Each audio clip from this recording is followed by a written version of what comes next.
Hey everybody, it's Randy with the Del Real Group. I wanted to put together another market analysis video for you guys for the month of August. Again, as you know that these trends do predate 30 days because the typical transaction or escrow process is 30 days. So we're always about 30 days predated for new trends to come out. These just came out for July, so let's go ahead and dive into them. So as we see here, we're gonna go ahead and look at the pending sales first. We are seeing that pending sales are up for the last 2 consecutive months. They did dip down a little bit in June. In July, they are back up again. And for that portion, we're up 4.5% month over month. In terms of inventory is also up. So 2 more homes have gone on the market compared to what was on the market in June. So we're seeing an inventory creep up. This is directly related to school getting back in session. Typically in August time, we see roughly a 2 to 3 week buffer. Kind of starts bleeding in July of people getting ready to go back to school, so they slow down their home buying process as well as putting homes on the market just so their kids can get settled into the new semester or the new school year, this is pretty normal for trends. But you're seeing here that pendings, despite all that, is still up, and we are seeing inventory is still up despite that as well. Okay, for amount of inventory that's on the market, we're about a 0.5% increase from last month to this month, which is pretty nice. Okay. Now let's go ahead and get into price per square foot. So price per square foot, we are seeing that the price per square foot is dwindling slightly month over month. We were starting to peak up as we went into June, but July we did see a loss in value for homes that sold. And we've seen about a 3.5% decrease in price per square foot on homes that sold for that given month. Now this again is directly correlated to the end of summer starting to kind of fall off.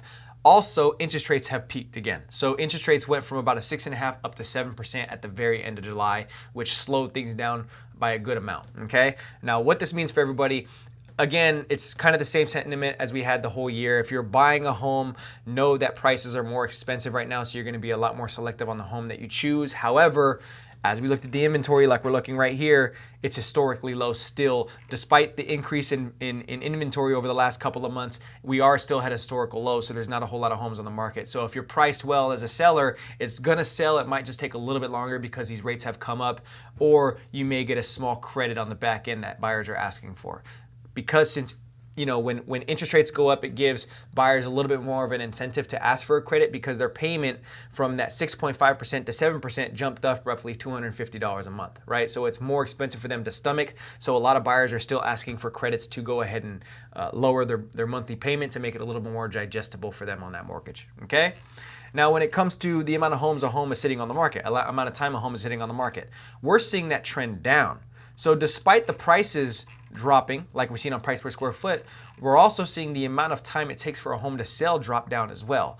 We've seen a decrease over the last month to month of 14.8% days on market. So homes are moving faster, especially if they're priced accordingly. If your home is sitting longer than this 23-day mark, you more than likely have a pricing issue or there's something wrong with the marketing that you have on your home. So it might make sense to audit around that 23-day mark to see maybe we do a price reduction, maybe we change up the marketing a little bit, maybe we reboost some open houses, but give the realtor that you're working with something to market in this specific moment, okay? You can test a little bit longer, maybe get up to the 30 days, but I wouldn't just stay stagnant for 30 days without doing any differences in your marketing because you're gonna look like you're more stale to the potential buyer. And if they do come in, they may just nickel and dime you on everything because they see that you're not being you're not being understanding on the market, so they may try to take as much as possible. I have seen that mindset towards some of the buyers that I'm working with right now, where if a home is sitting, they're just like, let's just take as much as we can, especially if they're not doing price reductions, okay?